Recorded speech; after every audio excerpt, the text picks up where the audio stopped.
የእናቶቹ ተስፋ የ32 ዓመት የእድሜ ክልል ሰው ይዛ እናት ዛሬም ለልጅ ቀን ይወጣል ተጠብቃለች። ሲፒ የሚባል ጉዳት አለበት። ሲፒ የምትለዋን ቃላት ለመጀመሪያ ጊዜ ሰምተው ተዘጋሉ። አሁን ያለነው እንግዲህ ያው ልጆቹ ሳይበሉ ነው ሳይበሉበት ክፍልና ያው ቤታችን ጠባብ ስለሆነ አንዱ ክፍል ለሶስት አገልግሎት ነው እየሰጠ ያለው። አሁን እዚህ ክፍል ላይ ቴራፒ የሚሰራበትም ክፍል ነው፣ የሚያርፉበትም ክፍል ነው፣ ሳሳ ሲደርስ ደግሞ ሳይበሉበትም ክፍል ነው። ሁሉንም ነው የምናስተናግደው። እንግዲህ አብዛኛው ቤት ላይ ከተሳካልንና ሁሉም ሰው ከጎናችን ከቆመ እያንዳንዱ የራሱ ክፍል ይኖረዋል። መስጠት በጣም ያማል። የአካል ጉዳተኛ ልጅ አንድ ልጅ ሲኖርሽ 5 ልጅ እንዳያሽ ቁጠር። አንድ አይን ያጣሰው አይደል እና አካል ጉዳተኛ ነው የምንለው። አንድ እጁን ያጣሰው አይደል አካል ጉዳተኛ ነው የምንለው። የኛ እኮ አይናቸው፣ ምላሳቸው፣ እግራቸው፣ እጃቸው 5-6 ጉዳተኛ ነው ያሽው እዛ ቦታ ላይ። ተመዘገብኩኝ። ጋላክሲ ይባላል። እሱ ጋር ገባሁኝ። ፋንታሁን ይባላል ሰውዬው። በጣም ጎበዝ አሰልጣኝ ነበር። ለኔ ማንነት እሱ ወሳኝ ነው ዛሬ ላይ ብዬ አስባለሁ። እሺ ማለት ነው አልኩት። አልገባኝም ስለ በቃ ልጅ ሄና አይማ አለኝ። እሺ ምን ላድርግ? የትጀው ልሄድ ስለ ጭራሽ ተቆጣ። እናንተ እኮ እኛን የመናቅ ችግር አለባችሁ። የትጀው ትኛለሽ እንዴ? በቃ ይሄ የተፈጥሮ ጉዳይ ነው። ወላጆች በልጆቻቸው ማፈር፣ በልጆቻቸው ከስራ መባረር ሳይሆን ምን ፈልገው እኛ ወላጆች ወጥተው ሰርተው የድርጅቱ ረጅ እንዲሆኑ ምን ፈልገው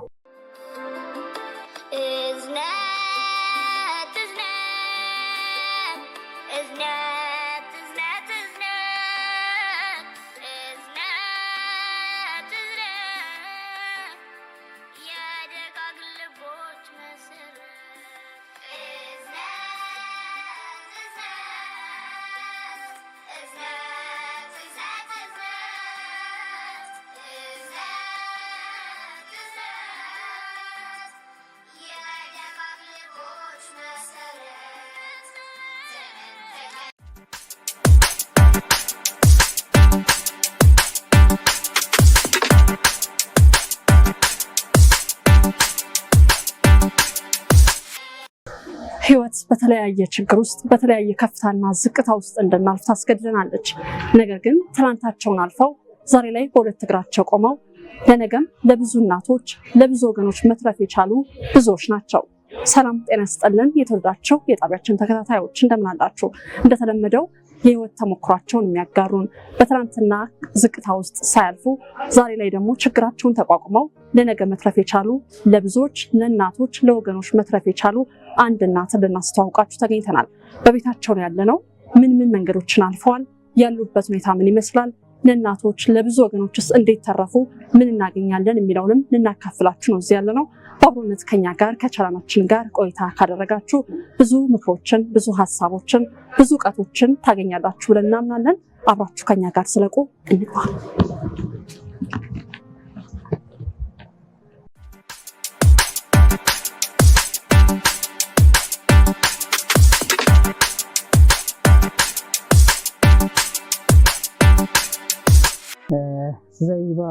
ዘይባ ማለት አንድ ትንሽ መንደር ላይ ያደገች ልጅ ደሴ ክፍለ ሀገር ደሴ ከተማ ላይ ሰኞ ገበያ የምትባል ሰፈር ላይ ነው ተወልጄ ያደኩት። ሳድግ እንግዲህ ለቤተሰቡ አራተኛ ልጅ ነኝ። አልሐምዱሊላህ ረብል ዓለሚን 10 ነን። ጥሩ አስተዳደግ ቤተሰቦቼ በቃ በተለይ ሃይማኖታዊ ነገር ላይ በደንብ ጠባቂ ሆኑ። ዱንያ ነገር ላይ በደንብ እንሰራ ይመክሩ። ለታመመ ሰው እንድናዝን፣ ለተቸገረ እንድንረዳ በቃ ማህበራዊ ኑሮን በደንብ ተሳስረው ያሳደጉን ቤተሰቦች ነው ያሉኝ። አልሐምዱሊላህ ረብል ዓለሚን በጣም የማመሰግናቸው ቤተሰቦች ናቸው። ለዛሬ ማንነቴ ከስር የተመሰረተ ጥሩ አርአያ ሊሆን የሚችል ነገር ስለሰጡኝ ነው ዛሬ ላይ እዚህ ቦታ ላይ የተገኙት ብዬ የማስበው መሰረቱ እነሱ ናቸው። እና እኔ የተማርኩት እዛ አንደኛ ደረጃ ሰኞ ገበያ ትምህርት ቤት ነው። ሁለተኛ ደረጃ እዛው ደሴ ላይ የተማርኩት። ከዛ በኋላ ክፍለ ሀገር ላይ ስትሆኝ በልጅነት ነው ወደ ትዳር የምትገቢው። የ16 ዓመት ሆኜ ነው ወደ ትዳር የገባሁት። በ17 ዓመቴ መንታ ልጆችን ወልጃለሁ። አልሐምዱሊላህ ረብል ዓለሚን። አሁን ላይ መንትያዋ ልጆቼ አንደኛው በ10 ዓመት ሞቶብኛል። አንደኛዋ ግን አሁን ላይ የሁለት ልጆች እናት ናት። አያትም ነኝ። አልሐምዱሊላህ ረብል ዓለሚን። ከዛ በኋላ ደግሞ የልጅ ልጆች አሉኝ። 3 ልጆች አሉኝ ከሷ በታች ማለት ነው። እነዛ ልጆች ደግሞ አንደኛዋ ብቻዋን ተወለደች፣ አንድ ልጅ አለችኝ። ሁለተኛ ስወልድ ግን መንታ ነው የወለድኩት። አሁንም ወንድና ሴት ናቸው። እነዛ ልጆች ደግሞ አንደኛው ጉዳተኛ ነው፣ አንደኛው ጤነኛ ነች። አሁን ላይ ጤነኛው የ4ኛ ክፍል ተማሪ ነች፣ 10 ዓመቷ። ጉዳተኛው ደግሞ አለ እና በዚህ ሁኔታ ነው የመጣሁት። እኔ ከትምህርቱ ባሻገር ያው እዛ ላይ እንዳቆምኩት ወደ ዳር ገባሁት። ከዛ ወደ ንግድ የገባሁት ነጋዴ ነኝ። ጥሩ ስራ እሰራለሁ አልሐምዱሊላህ ረብል ዓለሚን። ለራሴም ቤተሰቦችም ደግሞ ነጋዴዎች ናቸው። የተወራረስነው ነገር ነውና ጥሩ ነው የምንሰራ ነበረ። ግን ያው አንዳንድ ህይወት የምትመራብሽ መንገድ አለና መሐመድ የሚባል ልጅ እኔና ለሶስተኛ ስወልድ መንታ ስወልድ አንዱ ጉዳተኛ ሆኖ የለ እሱ ከመጣ በኋላ ህይወቴን ቀየረው። በቃ መሐመድ እኔ ጋር ሲመጣ አንዲት እናት የምትመኘው ምኞት አለ አይደል? ህልም አላት። ስታረግዝ ጀምራ ማርገዝ ስታስብ ጀምራ ሲወለዱ ምን አይነት ልጅ ምናምን የምትለው ነገር አለ። ያን ሁሉ እንደማንኛውም እናት ስዬ ነው የመጣሁት። ግን ከተወለደ በኋላ መሐመድ ላይ የገጠመኝ ነገር ግን በጣም የሚያስደነግጥ ነገር ነበረ።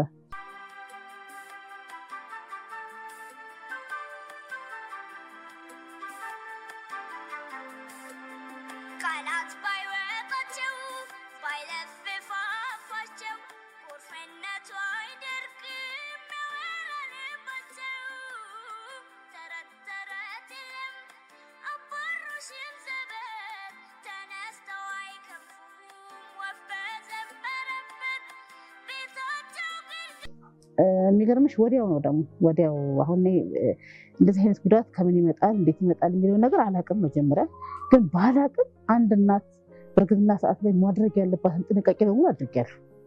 ከዛ በፊት እናት ሆኛለሁ አውቃለሁ። መንታ ሞልጃለሁ፣ ሲንግል ሞልጃለሁ አውቃለሁ። ግን እርግዝና ላይ በደንብ ክትላለኝ፣ ቫይታሚኖችን ወስዳለሁኝ፣ እረፍት አደርጋለሁኝ፣ በቃ የሚፈልገውን ነገር አደርጋለሁ።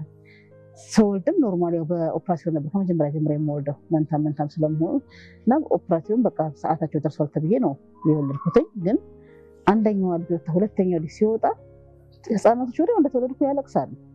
ላለቀሰም እሱ እና አላለቀሰም። በዛ ሰዓት ወደ ተሯሯጡለት ኦክሲጅን ምንም ሰጡት፣ በቃ ምን አደረጉት ሰጡኝ። ግማሽ ማደንዘዣ ነኝ አመጡትና አስተኛቸው። እንደዚህ በጣም ልጆች ወልደሻል ምናምን እንኳን ደስ አለሽ አለኝ። ሆስፒታሉ አዲስ ነበር ደግሞ አጋጣሚ መጀመሪያ መንታ የተወለድኩት እዛ ቦታ ላይ እኔ ነኝ። በጣም ደስ ብሏቸው እነሱ እንትን አሉ። ከዛ በኋላ ያለቅስና ልክ ሰው ሊያዩ ሲሄድ ኖርማሊ ለቅሶ ነው ያነሱትና ነገር አስተኛታል አጥቶ ምናምን። ከዛ እኔ ከማደንዘዣ ነቅቼ በደንብ እግሬ ለቆኝ ተንቀሳቀስ ጀምሬ ማጥባት ምናምን ብዬ ሳስብ የሚያለቅሰው ለካ የሆነ ነገር ይሆን ሲጀር የሆነ ማንቀጥቀጥ ነገር አጨናንቆ ሲሄድ ነው የሚያለቅሰው። ሲጀምረው አያለቅስም። ስለዚህ ልክ እዛ ቦታ ላይ ሲያለቅስ ሲደርሱ ለቆ ስለሚያገኙት ምንድነው ብለው ነገር አላወቁትም። ከዛ እንደዛ ነው ላይ በጣም ደነገጥኩ። በቃ ሳይሆን ጓደኛዬ ነበረች እንደው ክትባት ሰዓት ነበርና ክትባት ተስከተው ወስደው እሷም እንደዛ ሆነባት። በቃ ይሄ ልጅ እኔ በቃ ደስ የማይል ነገር አየሁበት ምናምን ብላ አመጣች። ነገርናቸው ለሐኪሞች አዩት ምናምን የብቻ ወሰዱት። ክትትል አደረጉ። እንደው ከጀርባ የሚቀዳ ነገር ቀዱ ምን ተባለ ምናምን። ያው 6 ቀን ከነሱ ጋር አስተኛሁት። ከዛ በኋላ ወደ ሪፈር ሲሉኝ ወደ የሁልሸት ሆስፒታል ሄድኩኝ። እዛ እንደ አዲስ እንደገና ምርመራ ተደረገለት። የሚገርምሽ በዛች እድሜው በዚህ ላይ ያለ ምድር ላይ ያለ ማሽን በሙሉ በቃ ኤምአርአይ ሲቲ ስካን ኢኢጂ ምናምን በቃ ላብራቶሪ የተባለ ስቅይት ነው ያለ። በቃ ያን ሁሉ ተደርጎ ግን ኤፒሊፕሲ እንዳለበት የተነገረኝ መድኃኒት መውሰድ አለበት ተባለ። በ17 ቀኑ በተወለደ ቴግሮቶል የሚባል ክኒን እየተበጠበጠ ፌኒቶኒን ከሚባል ክኒን ጋር ይሰጠው ነበር። ቴግሮቶል ሽሮፑን ፌኒቶኒን ክኒን ተደርጎ ይሰጠው ነበር። ወጣ ነበር ያው አንድ ህፃን ልጅ ወተት ሞቀበት ቀዘቀዘበት ብለሽ የምትጨነቂለት ህፃን ልጅ ክኒን እየበጠበጥሽ መስጠት በጣም ያማል። በጣም ተረበሽኩ። በቃ እስከመቼ እንደገና ደግሞ መቼ የሚቆምበት ነገር ማታውቂው። በዛ ላይ ደግሞ የሚወስደው መድኃኒት ያን ልጅ ይጉዳው ይመመው ጉበቱን ኩላሊቱን ሳምባው ላይ ምንም አናውቀው ነገር በጣም ውስጥ ይረበሻል። ሁሉ ያለቅሶ ነው በቃ። በዛ ላይ ደግሞ ልጁ ያለቅሳል። ሲያለቅስ ምን ነው አትዩ የሚያስለቅሰው ነገር ምንድነው? እኛ አሁን ራሴና ካላልኩሽ የውስጤን ችግር አትረጂውም አይደለ? ልክ እንደዛ ያለች ዝም ብሎ ያለቅሳል። የሚያለቅሰው ደግሞ ወቅት ይለያል። ማታ ማታ ነው የሚያለቅሰው። ቀን ሲጀሩ ይነሳበታል ያሰቃየዋል እንጂ ድምፅ የለውም። ማታ ማታ በጣም ለቅሷል። በዛ አይነት ህይወት የሚገርምሽ በቃ ልክ እንደዛ ሲሆን እናቴ ሴቷ ልጅ ወሰደቻት። በቃ እንደዚህ ሆነሽ አይሆንም እሱ ላሳድጋት ብላ እሷ ወሰደቻትና እሱን እኔ ይዣለሁኝ። በዛ አይነት ህይወት 6 ወር ሆነ። አንድ ህፃን ልጅ ተወልዶ 2 ወር 3 ወር 6 ወር ሲሞላው እኮ ምን ማድረግ አለበት የሚለው ነገር እኮ መቼም እናት ስትሆኚ ታውቂዋለሽ። እናትን ባትሆኚ ደግሞ መጠብቂው ነገር አለሽ። እኔ አውቃለሁ እናት ነኝ እንግዲህ ምን ምን ማድረግ እንዳለብኝ ራሱ አላውቅም። ምን እንደሚጠበቅብኝ ታሪክ አላውቅም። ምክንያቱም ሌሊት ማድረግ ቁጭ ብዬ ነው ሲያለቅስብኝ ነው የሚያድረው። ቀንም ብሎ ደግሞ ካሁን ሲጀሩ በቃ በጣም ይነሳል። ምንም አላርፍም አለ የተባለ ዶክተር ጋር ሄዳለሁ። መድኃኒት ይቀየርለታል። በቀን እስከ 20 ጊዜ ይነሳብታል። የሚገርምሽ እንግዲህ በጣም ነው በቃ የሚሰቃየው እና ያንን ነው የሚቆጣጠረው የማየው እንጂ ተቀመጠ ወይ እንዲህ ያለ የሚለው ነገር አያሳስበኝም። 6 ወር ላይ ግን አጋጣሚ እናቴ የሆነ ወደ ክፍለ ሀገር የምትሄድበት ሀጃ ገጠማትና አመጣቻት። ስታመጣት ያቺ በስነ ስርዓት ትቀመጣለች፣ ትጫወታለች፣ እቃ ትጨብጣለች ምናምን። እሷን ሳይ በቃ ለካ ይሄ ልጅ እኮ እንደዚህ መሆን ነበረበት ለምን አይናይም እንዴ ብዬ ደነቀኩኝ። ከዛ በኋላ ወዲያው በቃ አሳስቼ ሐኪም ቤት ይዤው ሄድኩኝ።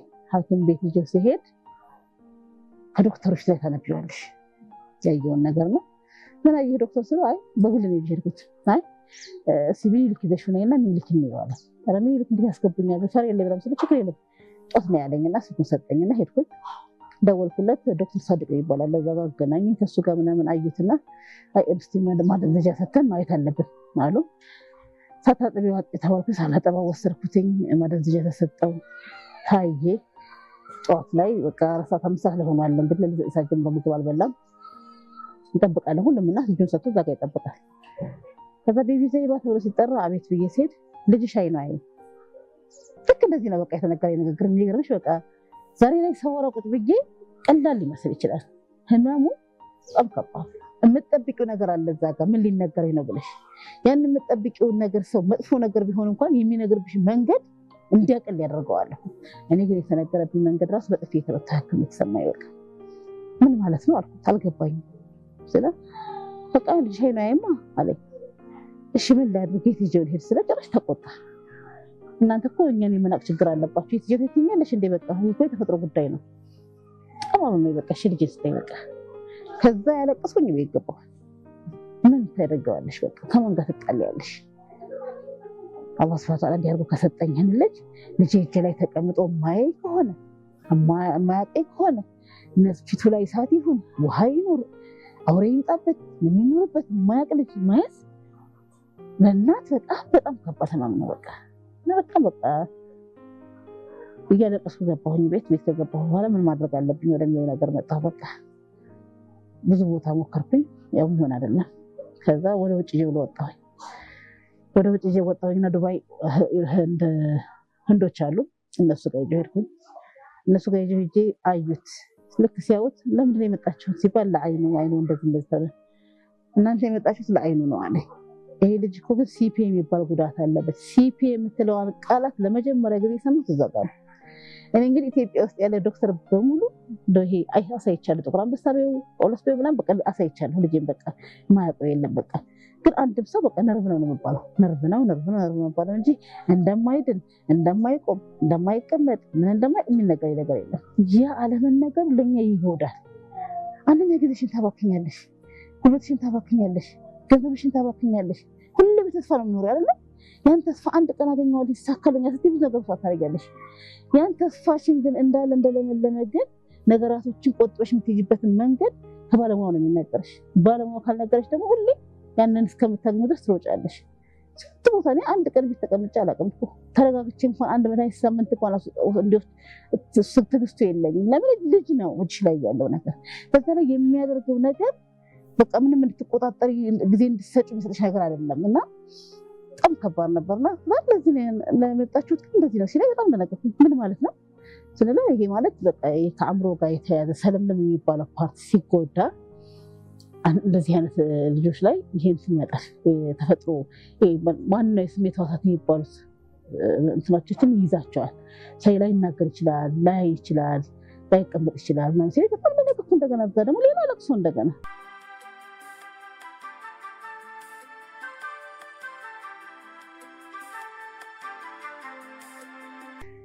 ተናገርኩና በቃ በጣም ስረባበሽ ሲያየኝ ከወንድሜ ጋር የሄድኩት አይ በቃ እኛውን እንደው እይታውን ነው የምናገርሽ እኔ ግን እንትን እንበላለኝ ምርመራ ይደረግለት ተባለ።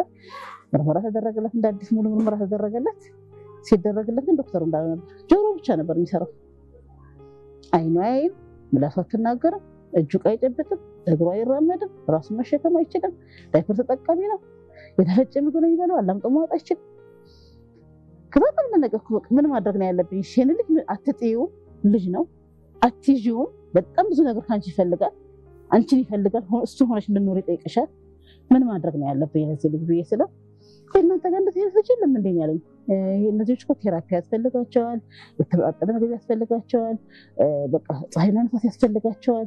እንደዚህ ያለኝና እናንተ ጋር ቴራፒ የለም ሲለኝ ቴራፒ አውቃለሁ አለ። ግን ቴራፒ የማውቀው እኔ በቃ ይሄ ትልልቅ ስትሮክ የጣለው የሆነ ነገር አደጋ ደርሶበት ያለ ሰው ነው እንጂ እንደዚህ ህፃን ልጅ 1 ዓመት ልጅ ያልሞላው እንደዚህ ሲሰራ ይቻላል ስለው በቃ እንደዛ ከሆነ ሰልጠኝ እዚህ ያለ እዛ ወንዶቹ ጋር 200 ድርሃም እየከፈልኩኝ በቀን 15 ቀን ሰለጠንኩኝ።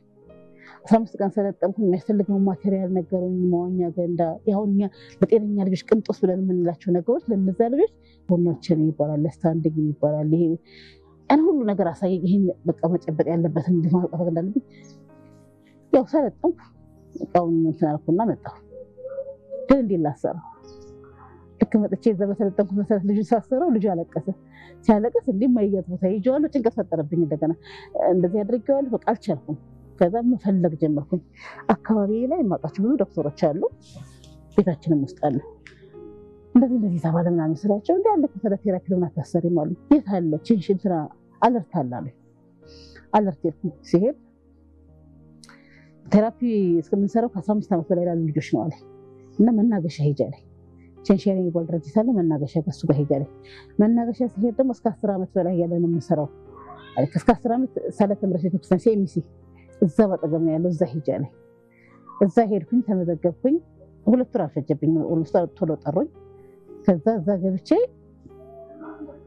ለ3 ዓመት በሳምንት 2 ቀን ማክሰኞና ሐሙስ ፕሮግራም የለኝም። በቃ የልጅ ፕሮግራም ጠዋት ተነስቼ ልጄን ይዤ እዛ ነኝ። እንዳመጣጥሽ የምትስተናገዱ ብዙ ቴራፒስቶች አሉ፣ ያሰራልሽ ስታንዲንግ ትሬም አለ፣ ብዙ መቆም እንዲላምር ታቆሚያለሽ ምናምን።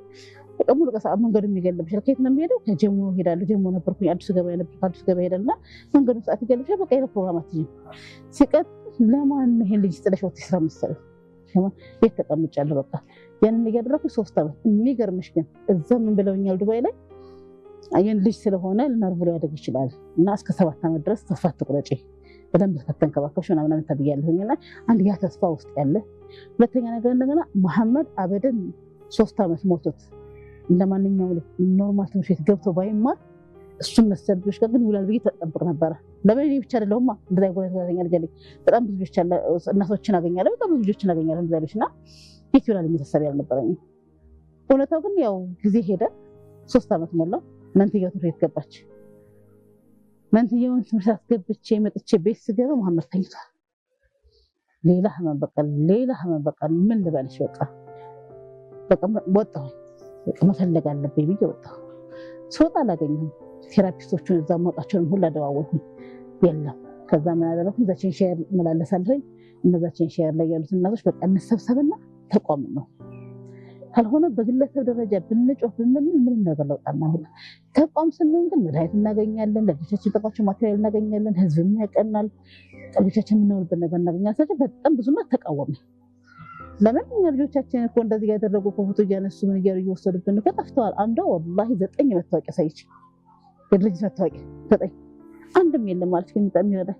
ምን እያደረጉኝ እንደሆነ አላውቅም ማለት ይሄን ተስፋ አልቆርጥም ማለት እና ደግሞ አንቺም አሁን በልጆቻችን ልትነግጂ ምናምን ሲሉኝ ያልነገዳል።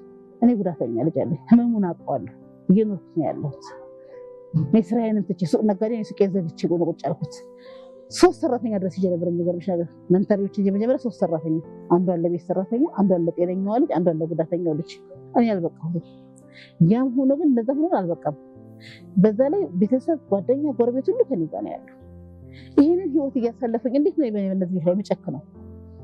እኔ እንደዚህ ነው አልኳቸው። በቃ የተወሰኑ እናቶችን ደግሞ አገኘሁኝ፣ ምስማሙ። በቃ እነዛን እንትናልና ህጋዊ ሆነ መጀመር አለብን።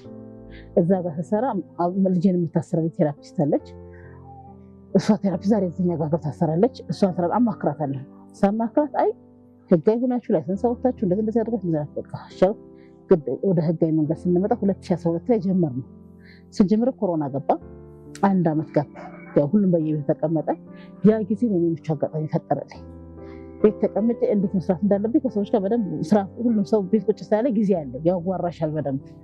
ከዛ የሚመለከታቸውን ባለሙያዎች ሁሉ እየደወልኩኝ የወረቀት ስራው እንዲሰሩልኝ፣ መጠየቅ ያለብኝ ቦታ ላይ ማድረግ ያለብኝ ነገር በደንብ እውቀቱን አገኘሁኝ። ከዛ ቤተሰብ ጋር ነው ያወራሁበት። መጀመሪያ ቤተሰብ ጋር ተወራ፣ ወንድሞቼ ተስማምቶ ነበር። እናቴ ስትሰማ ግን እሪ አለች። ምክንያቱም ያንቺ ልጅ ምን ያክል መስዋዕት እያስከፈለች እንደሆነ ታውቂዋለሽ። እንደገና የሰው ልጅ አመትሽ ጨምረሽ መኖር አትፈልጊም? እነዚህ ልጆች እኮ እናት ይፈልጋሉ። እሱንም እኮ ጥለሽው ትሞቻለሽ፣ ከአቅምሽ በላይ ይሆንብሻል። ጥለውብሽ ቢጠፉ ቢሞቱብሽ ቢታመሙብሽ ምን ልታደርጊያቸው ነው ብላ አስፈራራችኝ። ስታስፈራራኝ እውነቷን ነው። ቢሆንስ እኛ አሁን የምናስብ ሁሌ ቀኝ ቀኛን ጥሩ ነገር ነው አይደለ? አባመጣ እንዲባረጋቸው ባግዛቸው ወጥተው የሚሰሩ ምናምን ነው የማስበው። ለካ ያንን ሳደርግም እንዲያ ነገር ይፈጠራል። እንዲህ የማይነት ነገር አለ ለካ። ያነሳችሁ ጥሩ ሀሳብ ነው ያስኩትና ከዛ አወራንበት። ከዛ መታደሪያ መዘጋጀት እንዳለበት ምንም ማድረግ እንዳለብን እንደዚህ አይነት ሪስኮች ሳይመጡ እንዴት መጠንቀቅ እንዳለብን ከመጡት ምን ማድረግ እንዳለብን ሁሉ በደንብ አወራንበት። ያው ጊዜ ያገኘን ከአመት በኋላ ላይሰንሱን ወሰድኩኝ እና ይሄን ተውኳት። በቃ አሁን ያለነው እንግዲህ ያው ልጆቹ ሳይበሉ ነው ሳይበሉበት ክፍልና ያው ቤታችን ጠባብ ስለሆነ አንዱ ክፍል ለሶስት አገልግሎት ነው እየሰጠ ያለው። አሁን እዚህ ክፍል ላይ ቴራፒ የሚሰራበትም ክፍል ነው፣ የሚያርፉበትም ክፍል ነው፣ ሳሳ ሲደርስ ደግሞ ሳይበሉበትም ክፍል ነው። ሁሉንም ነው የምናስተናግደው። እንግዲህ አብዛኛው ቤት ላይ ከተሳካልንና ሁሉም ሰው ከጎናችን ከቆመ እያንዳንዱ የራሱ ክፍል ይኖረዋል። ምግብ የሚመገቡበትን ክፍል ብቻ ይኖራቸዋል፣ ቴራፒ የሚሰሩበትን ክፍል ብቻ ይኖራቸዋል፣ የሚጫወቱበትን ክፍል ብቻ ይኖራቸዋል። አሁን ላይ ግን ባለን ነገር ላይ መብቃቃት ስላለብን ግዴታ ሁሉንም እዚህ ጋር ነው የምናስተናግደው። እዚህ ጋር የምታዩቸው ልጆች ያው ቅድም ስጠቅስልሽ የነበረው አይነት ጉዳት ያለባቸው ህጻናቶች ናቸው። የሚበሉት እንግዲህ እንዲህ በምታዩ መልኩ ተፈትፍቶ አሁን ከተፈጨ ምግብ ትንሽ ተለያዩ መጥተዋል። ተፈትፍቶ እንግዲህ እንደዚህ እየታገሉ ነው የሚያጎርሷቸው። ማላመጥ አይችሉም፣ ማወጥ ላይ ይቸገራሉ። በዚህ መልክ ነው እየበሉ ያሉት። እሷ ቴራፒስታችን ነች። በምሳ ሰዓት እንግዲህ ከቴራፒስቱ ማልፋ ደግሞ ያው ምሳ እያበላሽ ነው ያለችው። እዛኛው ክፍል ላይ ነው የእሷ ክፍል፣ የእሷ ቢሮ። እነዚህ የምታያቸው ማቴሪያሎች ደግሞ የአንድ ልጅ እንግዲህ 3-4 አይነት ማቴሪያል ያስፈልገዋል። ኮርነር ቸብረን የምንለው አሁን እንደዚህ አይነት ራሳቸውን ኮንትሮል ስለማያደርጉ ወደ ቀኝ ወደ ግራ ስለሚወድቁ ልክ እንደ 3 ማዕዘን በሆነች ጣውላ ላይ ተሰርተው እንዲቀመጡ መቀመጥ እንዲላምሩ እናደርጋቸዋለን። ከዛ ባለፈ ደግሞ እነዚህ የምታያቸው መቆም እንዲችሉ የሚቆሙበት ስታንዲንግ የሚባሉ ይሄኛው ያው እንደዚህ የሆኑና ልጆቹ እናስራቸዋለን። እዚህ ጋር ጫማቸው እዚህ ጋር ማለት ነው እዚህ ጋር ይታሰራል። እዚህ ጋር ጉልበታቸው፣ እዚህ ጋር ደረታቸው፣ እዚህ ጋር ሆዳቸው ይታሰራል። ይመጣል ከጭንቅላታቸው ይታሰራል። ከዛ ይሄ ይቆማል። እነዚህ ይቆማል። የተወሰነ ሰዓት እንደ ልጁ አቅም ችሎታ ከግማሽ ሰዓት እስከ 1 ሰዓት ድረስ ባለ ጊዜ ውስጥ እናቆማቸዋለን። ነርቮቻቸው በደንብ እንዲሰሩ በደንብ ስትሬችንግ ያደርጋሉ ማለት ነው።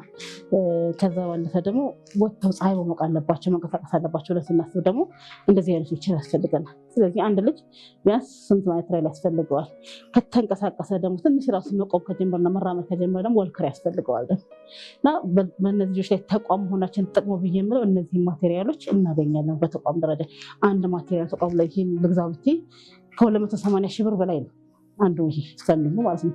ስለዚህ ይሄን በየግላችን እናስገባ ብለን ከ500 ሺህ ብር በላይ ለአንድ ልንመድብ ነው ማለት ነው።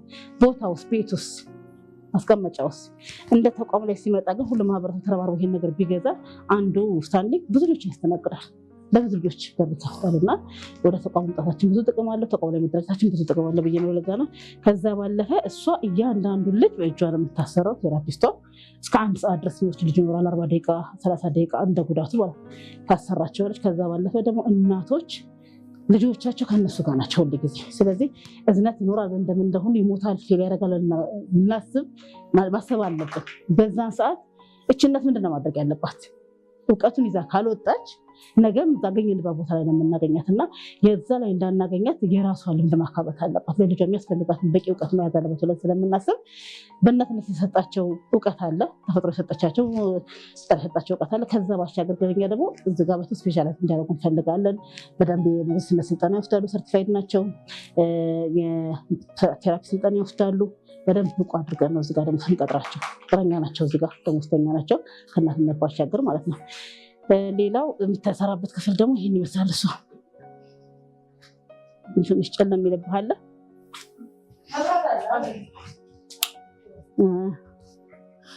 ይሄ ደግሞ እሷ የምታሰራበት ክፍል ነው። እያንዳንዱ ልጆች እዚህ ጋር ቁጭ አድርጋ ነው የምታሰራቸው። ቅድም ስልሽ የነበረው ቦሎች ምናምን ለጤነኛ ልጆች እንደ መጫወቻ የምንጠቀማቸው፣ ለእኛ ልጆች ደግሞ መሰረታዊ ቴራፒ ማቴሪያሎች ናቸው ማለት ነው። እዚህ ላይ ታሰራቸዋለች። ከዛ ባለፈ ግን እናቶች በደንብ ያሰራሉ ማለት ነው።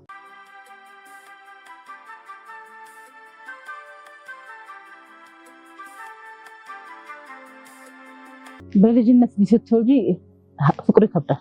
ከአንተም ከእንትንም በላይ በጣም ከባድ ነው። እኩያሽ አብረሽ ተጫውተሽ አብረሽ ብዙ ነገር አድርገሽ እኔ አስታውሳለሁ ነው ልጄ ከልጆች ጋር ገበረ ዘለ ነበር እና እናቴ ኧረ እናት ነሽ እኮ አሁን አንቺ ነሽ ልትለኝ ነበርና ያን ልጅሽን ማጣት ደግሞ በጣም ከባድ ያው እንግዲህ ከፈጣሪ ጋር አሰጣለሁ አላህ Subhanahu Wa Ta'ala የኔ ነው ብሎ ከወሰደው ምንም ማድረግ አይቻልም ህመሙ ግን እንዲህ በቀላል የሚያልፍ አይደለም ደግሞ ከመሞቱ ደግሞ በቃ ድንገት ነው ያጣሁት በቃ ድንገት ትምህርት ቤቱ ለወመተው ምናምን ድንገት ነው ግን እንደዛ ነው ድንገት ያጣሁትና በጣም ከባድ ጊዜ ነበር በጣም በቃ መግለጽ ማልፈልገው ማሳት ማልፈልገው ከምንም በላይ የሱ መሞት የጎዳይ ዛሬ ሰው ሲያስፈልግሽ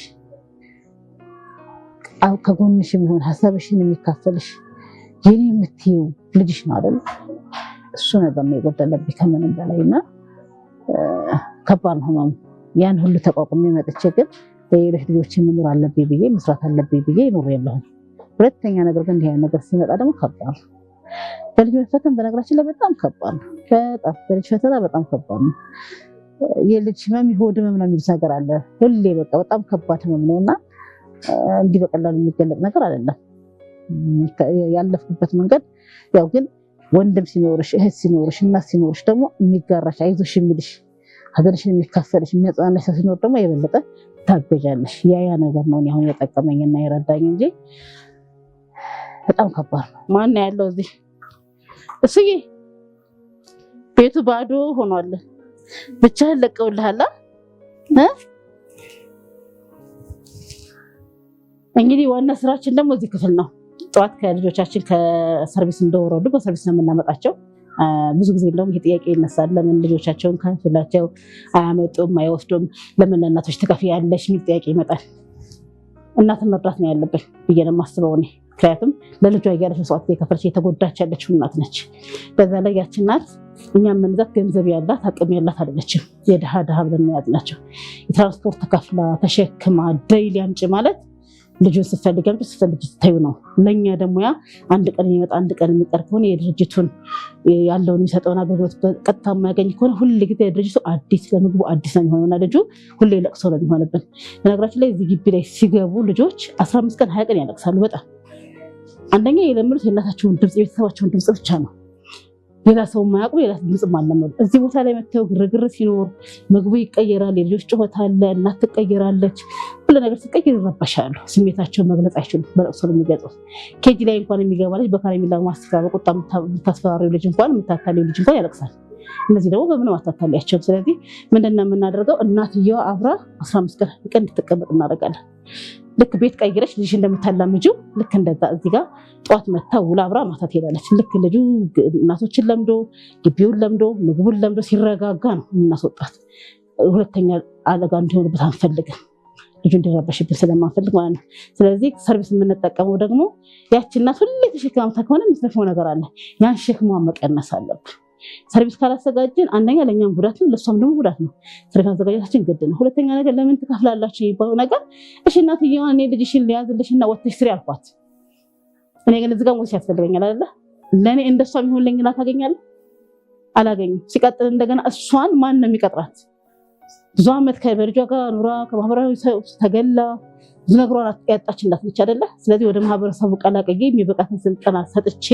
እኔ እዚህ ጋር ብቁ አድርጌ ደግሞ ስንከላድረኩት ማን ያደርጋታል ያን የመተጋገዝ ስራ እንሰራለን ብዬ አስባለሁኝና እናቶችን መንከሩ ለዚህ ስንል ነው እንደገና ትራንስፖርት እናዘጋጀው ለዚህ ስንል ልክ አሁን ከትራንስፖርት ወርደው እናቶች እዛ ጋር ይቀባበሉና ያመጧቸዋል እዚህ ጋር አያድሩም አልጋ ሰጥተው የሚያድሩ ሊመስላችሁ ይችላል አያድሩም ማታ ላይ ወደ ቤታቸው አጅናቸው አድርገን ይሄ የምታዩት ለከ እያንዳንዱ ሁለት ስም አለው አንድ እናት ሁለት ልጅ ስለምትይዝ ማለት ነው እዚህ ውስጥ እንደምታስቀምጠው ፎጣ ምናምን የልጆቿ ማለት ነው መታሻቸው ፎጣቸው ሁሉም እናት የራሷ ፎጣ የራሷ ተላላፊ የሆነ ነገር እንዳይመጣብን እያንዳንዶቹ ልጆች በጥንቃቄ ጥፍር መቁረጫ ሳይቀር ማበጠራ መቁረጫ ሁሉ ነገሩ የሁሉም ልጅ የራሱ አለ ያንን ነገር አድርገን ነው የምንከባከባቸው ከዛ አጥበን ገላቸውን ነው የምናወጣው ገላቸውን ታጠው እስከሚወጡ ቁርሳቸው ተዘጋጅተው ነው የሚጠብቃቸው ቁርሳቸው የተዘጋጀ ቁርሳቸውን ይበላሉ ፀሐይ ይሞቃሉ ትንሽ ረፍት ያደርጋሉ ከዛ በኋላ ወደ ቴራፒ ክፍል ይገባሉ ቴራፒ በደንብ ይሰጣቸዋል በቴራፒስቷ ከዛ ባለፈ በሰዓቱ ይደርሳሉ ምሳ ይበሉና የግሩፕ ቴራፒ ሰርተው እንዳይቆፍ ፀጉርሽን ይዛል የግሩፕ ቴራፒ ሰርተው 11 ሰዓት ላይ መክሰስ አብልተን እንደምንሸኛቸው በቀን 3 ጊዜ እንመገባለን ማለት ነው። ከዛ ባሻገር ግን ገላቸውን እንዴት እናጥባቸዋለን? በዚህ ነው የምናጥባቸው። ገላቸውን መቀመጥ ስለማይችሉ እዚህ ጋር አስተኝተን ነው የምናጥባቸው ገላቸውን። እዚህ ጋር አስተኝተን ስናጥብ ገልበጥ ማለት ሊወድቁብን ስለሚችሉ አንድ ሰው ቀጥ አድርጋ ትይዛለች፣ አንድ ሰው ውሃ ይጨምራል። አንድ ልጅ 2 እናት ነው የምታጥበው። በዚህ መልኩ እናስተናግዳቸዋለን ማለት ነው።